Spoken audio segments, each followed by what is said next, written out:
Hello everybody, I hope you're all doing well. So this video is a last minute video for me. I actually was not planning to make a video today. And even when I planned on making a video, I wasn't planning on talking about this topic today, or when I made the video. I was going to talk about something else, which I still will. It's just going to come later on. But I had an insight come to me and I had to get it out. So I'll be honest with you, I'm not in the best mood today. I'm I feel very emotional and kind of down, and there's a lot going on for me. So I was like, earlier today, just like, oh my God. So today has become a day where I had some stuff planned, but can't do it because I'm too emotionally weighed down. However, this insight that came to me, I felt was really important to share with you all because it has been helpful for me to realize this, and I think it might be helpful for you as well. And mind you, what I'm about to tell you is not to offend you, it's just to help you see things from a different perspective and to open up your perspective a little bit. And maybe as you look into it, it'll help you to shift things within your own interpersonal dynamics. So, givers, givers, I want to ask you something. When you have given your time, your energy, whatever it might be, has have all the times that you've given to others, have all those times been pure? Have you always given from a pure place? And when I say pure place, I mean a place where when you gave, it was unconditional, which basically means you didn't have any expectations from the person that you gave to. And did you really want to do it? Did you really feel in your heart that you wanted to give? So ask yourself that, whether in the past or in the recent, or like in your current state of mind. When you give to others, is it from a pure place? And mind you, this doesn't mean that if you're not giving from a pure place that you are somehow impure, whatever that means. You know, we all have our stuff. But this is basically just focusing on the intention of what it is that we're doing. Okay? And I'm asking this question because I notice givers like myself, like I'm a big giver, I'm always giving, are always drained. You know, we tend to get drained a lot. And sometimes we assume that we're drained because other people are draining us. But we have to ask ourselves, is it really them? Are they the ones draining us? Are they draining our energy, or are we draining ourselves? Like, this insight came to me earlier, like today, and I'm like thinking about it for myself. Like, are other people draining me, or am I draining me? And when I say this, I mean, it's like, in a way, when we're giving, we have to put boundaries on how much we give. And if we don't set boundaries, we can get drained. And the thing is, it's like we're worrying about other people draining us, but the main person that we have to set boundaries with is ourselves. So, like for instance, I'm trying to like stay on because I'm a little bit spacey because of everything going on. But for somebody like myself who's a giver, sometimes we can just give without even thinking about it. Just give without even thinking about it. And sometimes when we set a boundary with ourselves, we feel bad. So sometimes, like when we pull back and we're not able to give as much as we usually give, we feel bad. So this is where we can start to have some problems, because if we can't even honor our own boundaries, how do we expect other people to honor our boundaries? How do we expect other people to respect our space when we don't even respect our space? It's like it all starts from within ourselves. Everything starts from within ourselves. So that's something that we need to reflect on, you know, is honoring our own boundaries. Do we feel guilty when we're not giving, when we're giving to ourselves? And where is that coming from? Why do we feel guilty when we give to ourselves? So, for example, for me, I know one of the reasons that I have issues with giving is because of my upbringing. So I was the oldest in my in my childhood, in my in my home, in my household. I was the oldest in my household, and a lot of responsibility fell on me. I have two younger siblings, and the thing is that anything that I wanted to do or anything that was really important to me had to be put on hold. All of that stuff was put on the back burner. My own self-care was put on the back burner. To be honest with you, at that time, I don't even think I knew what self-care was. I wasn't even thinking about self-care because it was always about other people. And no one ever in my life ever encouraged me to take care of myself when I was younger. And I was, I had two younger siblings. I was babysitting. I was playing like a second mother role. I was, looking after them, cooking, cleaning, helping them with their homework. And the thing is, there was a part of me that liked that. There was a part of me that liked having that kind of nurturing mother-like role because I feel by nature I am like a mother-like figure. I feel like that's just how I am, and I feel like that experience brought that out in me. So I do honor that experience. As hard as it was sometimes, it helped me to see kind of like how my nature is. So even before I had siblings, I still had like a nurturing quality. So just to give you an idea, it's not because of the experience. Even before I had siblings, I was still caring and nurturing. That's just how I am.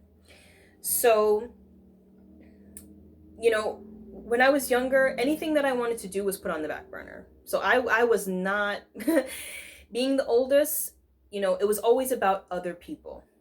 So, like I said, no one ever told me to take care of myself. No one ever told me, you need to take some time out and rest. You need to take some time out and honor your feelings. You need to take some time out and love yourself. No one ever told me that stuff. And I think that's because the people that I grew up with, my parents, they didn't understand things like that. They didn't take care of themselves. They didn't honor their feelings. So no one ever told me to do that for myself. So at the time, it was like a situation where, okay, we're in this, we just have to make it work. So Saida, you take care of the kids, you do this, and I'll go to work. That kind of situation.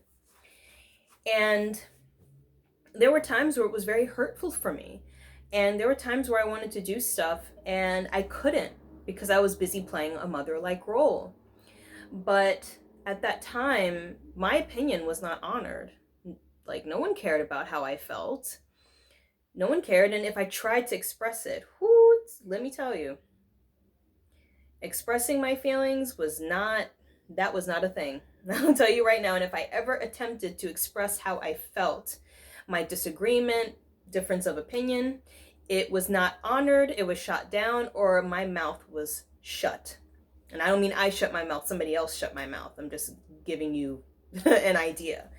So when you grow up like that, it puts you in the spot where you may not consciously question your own value, but subconsciously, I feel it creates a belief that, if I'm not being honored, maybe I don't deserve it. Maybe I shouldn't be honored. Maybe it's not important. I mean, that's even worse. It's like it creates this belief where you don't even think that you're important. You don't see the value of yourself. So I feel that when you're in that kind of situation, it creates a kind of belief system within yourself where if you're giving, it's because you're either trying to keep the peace, it's because you're giving because it confirms your existence in a way when you grow up like that, and it keeps everybody happy, except for you, so it's like everybody else is happy and well taken care of except for you. Okay. So, and I think even after those situations end, we still carry those patterns along with us throughout the rest of our lives. So we end up being in a situation where we're always giving from a place where we have an expectation, we have an expectation where there's a few scenarios where in like the giving stuff, like there's a few ways that this can manifest. So like for my personal situation, giving for me that's just what I did. That is what I was told to do, was to give Don't worry about yourself. Take care of everybody else before you. So there was a lot of emphasis put on this idea of self-sacrifice for the benefit of others, which is not good. Okay, and that makes absolutely no sense. But when you're younger, you don't think about that. You do what you're told, and you don't think, you believe what you're told. It's like, well, if you give when you don't have, that makes you a good person. So this is where we go into the second aspect of the overgiving syndrome, where we're overgiving. There is a lot of emphasis put on this idea of the person who is sacrificing themselves, who is giving of themselves even when they don't have enough for themselves, for the benefit of others, for the happiness of others. So sacrificing their own happiness for the happiness of others. And people see that as being admirable. And sometimes when we take on this kind of approach to giving, it puts us in a space where sometimes we will give with the expectation of someone seeing us as I'm kind of spacey. What's the word? Seeing us as I can't remember the word, but like kind of like how humanitarians are seen. I feel like after this video is posted, I'll know the word. But people see us maybe as being noble. So wow, this person is really giving of themselves even when they don't have. So they're such a good person. Sometimes when we give, we can have this expectation of, if I just sacrifice myself and I give so much of myself, people will see me as a good person. They'll see me as someone who's giving their all. And from what people think, that kind of serves as my confirmation of who I am. And we have to we have to get rid of that. We have to get rid of that because it makes absolutely no sense for us to give so much and we don't even have to give for ourselves. How does that work? How does that work? How do we give what we don't have? You can't give what you don't have. Where are you going to get it from? Where is it going to come from? So we have to knock out this idea, especially for us people that give so much. We have to knock out this idea that it is honorable. I think that's the word I was looking for, that it's honorable to give to others when we don't have anything. That makes no sense. We end up drained, we end up depressed, we end up low on energy, no motivation. How do we contribute to the world if we're not happy? If we're miserable, if we're drained and we don't have anything, how does that help anyone? If anything, it harms other people, because what it does is when we give from that space, we build resentment against other people. And how is that good for them? If we resent the people that we give to, how does that help them? Because sometimes what happens when you resent people is that you end up getting passive aggressive and you start, taking giving what's the word? Low shots or cheap shots at people. Sorry. You start taking cheap shots at people. You start, saying things under your breath because you're annoyed because you've given so much and then, the person hasn't given back to you. So that takes me to the next thing. If we're going to give to others, we have to give from a space where we really want to do it. It's like, do I really want to give my time and energy to this person? And if you don't, that doesn't mean that you don't love them, but you have to be mindful of your own energy and how much you're giving and how much you have to give to yourself, So I feel if we give with an expectation, whether it be the expectation that someone is going to give back to us, whether it be the expectation that someone is going to give us some sort of praise for what we've done, or if we give with the expectation that if we give and we sacrifice ourselves, the universe will reward us in some way. That's not going to work. And it doesn't work that way, because in the end, we only damage ourselves by doing that. So if we're going to give, we really have to ask ourselves, do we really want to do this? And is it coming from a pure place? So when you give, do it because you really want to. Okay. And I'm not telling you this in a way it's like, you got to do this because, you know, I know better. No, this is something that I'm working on. And it's something that I realize within myself. It's like, girl, you need to stop. Okay. So when you give, do it because you really want to, and do it without any sort of expectation from somebody else. Okay. From whether it be, your friends or your partner, so some people say, well, there has to be a balance of giving and receiving in relationships. And that is absolutely true, right? There should be a balance of giving and receiving. But if you are giving with the expectation to receive, you're not actually giving. you know, I feel like giving is when we truly give, we give from our hearts. So when we give with the expectation, now the next time, like you say something like, well, the next time I give to you, you better do this. So that means we have some sort of expectation, we have an attachment to an outcome, we have resentment, and we have to be so careful of that, because it means that we're not actually doing things from our heart. Okay. So basically, if you have that kind of approach to giving, just don't give. you know, Relationships are about giving and receiving. But if you have that approach, you might as well just not give. Don't give so much of yourself expecting that someone else is going to fill your cup back up. We have to fill our own cup.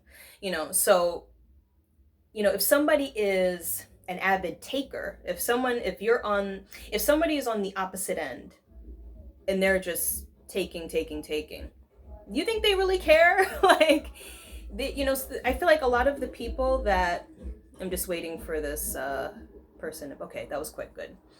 I feel like those that are constantly taking from you are not necessarily bad people, but I feel like if someone is on the opposite end of a giver, of course they're going to take what you're giving to them. Why would they? I feel like the only people that question that, like, okay, if somebody is constantly giving to me and I'm constantly taking, I have to give something back. It's not a taker. It's actually, I feel like it's somebody who's like that is actually a giver. Or they at least have a balanced perspective. But if somebody is on the opposite end and they're mainly a taker, they're not, of course they're going to take what you're giving to them. Why would they deny it? So we as givers have to learn from takers. We don't have to be exactly like them, but we have to learn to receive in abundance. Sometimes we as givers have issues with receiving. So I know for me, uh, in the past, and quite recent past actually, I've been in situations where things kind of serendipitously occurred in which I was able to receive something in great abundance, whether it be from a person or situation. And I have questioned it to the degree it's like, okay, how am I going to pay this person back now? How am I going to, because for me, things have to be very balanced. And sometimes we have to be able to just, you know what? This is coming to me. Let me just take it. I feel like when we give unconditionally, when we give from a pure place, the universe finds a way to balance that out. Okay. So if we give without thinking, well, I hope the universe gives me something in return for this, or I hope this person gives back to me after I give to them. If we cancel all that out and just give from a pure place, we are not going to be in a position where we're going to drain ourselves. The universe is going to find a way to balance out that which we have given. But in order for that to happen, first we need to be in a space where we balance out our giving. And like I said, only give when we really need it. So, yes, so keep in mind, when we're giving, do not expect somebody else to fill up your cup. You have to fill your cup. You have to be the one to re-energize yourself, to give to yourself. Okay?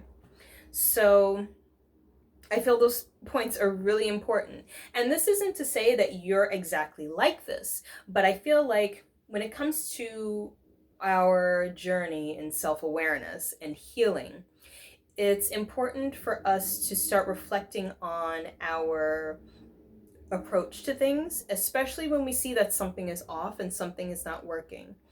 And I feel for a lot of people who are givers, they know that something is off. They know that they're constantly giving and yet they're not getting, or they're constantly giving and they're just completely drained and don't have any energy left. So it's a good idea to start, if you're in that position where you know something is off, start taking a look at what your approaches are in life.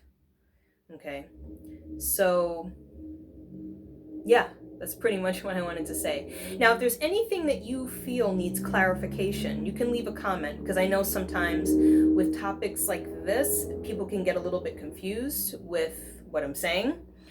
And, you know, sometimes people don't completely understand. And it's like, are you blaming me? It's not a matter of blaming, but it's a matter of kind of like taking responsibility for ourselves. You know, we can't rely on other people to save us. We have to do the saving for ourselves. We have to save ourselves. So I hope that that video offered you some sort of insider perspective.